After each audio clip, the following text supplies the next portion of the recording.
পাওয়া যাবে 6 মাস পর পর সিঙ্গাপুর। বৎসরের মাথায় তো যাই যায়, কেন? ফুল চেক আপ করে আসি শরীরটা কোনো সমস্যা হইল কিনা দেখার জন্য। প্রতি বৎসরে যদি আপনার শরীরটাকে চেক আপ করতে হয়, তো জীবনে কি একবারও নামাজটা চেক আপ করার দরকার ছিল না?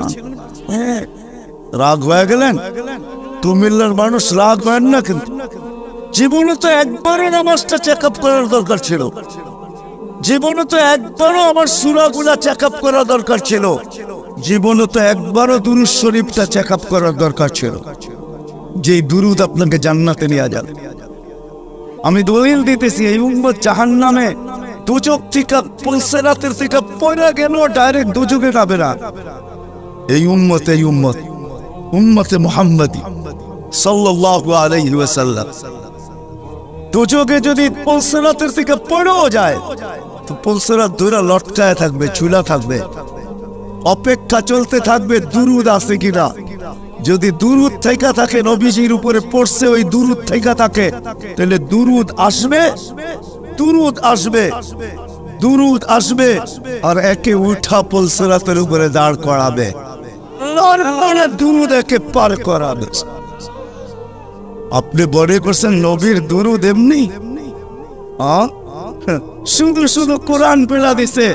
কোরআনের এক আয়াতের উপরে আমার প্রশ্ন হয়, ডেলি শুক্রবারে আজকেও আপনাদের প্রত্যেক মসজিদের খতিবরা পড়ছে খুতবার ভিতরে, ইন্নাল্লাহা মালাইকাতাহু ইউসাল্লুনা আলান নবী ইয়া আইয়ুহাল্লাযীনা আমানু সাল্লু আলাইহি ওয়া সাল্লিমু তাসলিমা। আমার এখানে 3টা প্রশ্ন হয়। আমার প্রশ্ন হয়, আল্লাহ আমাদেরকে দুরূদ পড়তে বলতেছেন, আমরা আর কয়দিন বাঁচবো, আর কয়দিন পড়বো? আপনার বন্ধুর উপরে তারপর দুরূদ পড়বে কে? কে পড়বে আপনার বন্ধুর উপরে দুরূদ? আল্লাহ বলে, বেওকুফ তুই দেখিস না, ফেরেশতারা পড়বে। তুই চলে গেলে কি আসে যায়? ফেরেশতা পড়বে। আমি যদি আল্লাহকে প্রশ্ন করি, আল্লাহ ফেরেশতা তো মারা যাবে। কিতাবে তো পাই মালাকুল মউতকেও মৃত্যুর কুলে ঢোলা পড়তে হবে।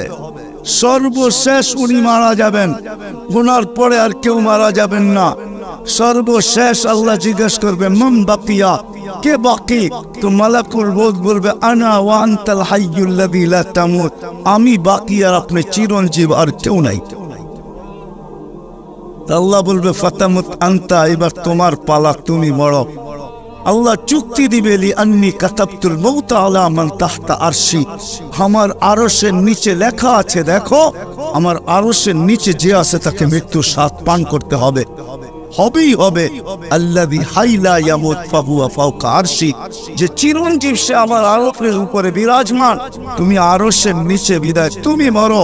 সায়ুলকি আলাইহি সাকারাতাল মউত, মৃত্যুর যাতনা আল্লাহ ওনার উপরে ঢালবেন, উনি জমিনে পড়বে আর একটা চিৎকার দিবে, যেখানে আছে ওইখানে পড়বে আর একটা চিৎকার দিবে, আর বলবে, লাউ আলিমতু সাকরাতাল মউত মা কাবাসতু আরওয়াহাল মুমিনিন, মৃত্যুর যাতনা যদি আমার জানা থাকতো, তাহলে কোনো মুমিন মুসলমানকে আমি এত কষ্ট দিয়ে নিয়ে আসতাম না। মৃত্যুর এত কষ্ট। আল্লাহকে যদি প্রশ্ন করি, ফেরেশতা তো চলে যাবে, তো আমাদের নবীজির উপরে দুরূদ কে পড়বে? আল্লাহ বলে, তোর মতো বেওকুফ তো দেখি নাই, তুই মনে হয় কোরআন পড়িস, কোনোদিন পাবিস না। শুরুতেই তো আমার নাম ইন্নাল্লাহা ওয়া মালাইকাতাহু, আমি আল্লাহ পড়তে থাকবো, আমি চিরঞ্জীব, বন্ধুর দুরূদ আমি কোনোদিন বন্ধ হতে দিব না, না না, আমার বন্ধুর দুরূদ চলতে থাকবে। ওই দুরূদটা তো কোনোদিন টেস্ট কর।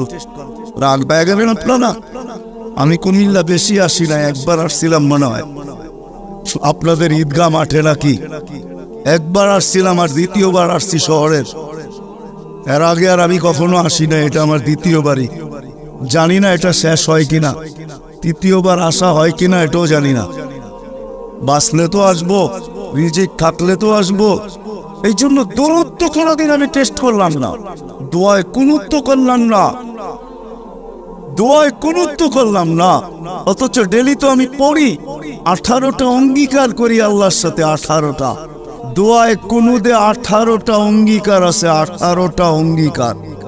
কয়টা? রাগ হয় না কিন্তু, আজ পর্যন্ত কোনো আলেমও ভাবে কিনা আমি জানি না, দোয়ায় কুনুত পড়ে আর ভাবে কিনা যে আমি আল্লাহর সাথে অঙ্গীকার করতেছি 18টা অঙ্গীকার দোয়ায় কুনুতে।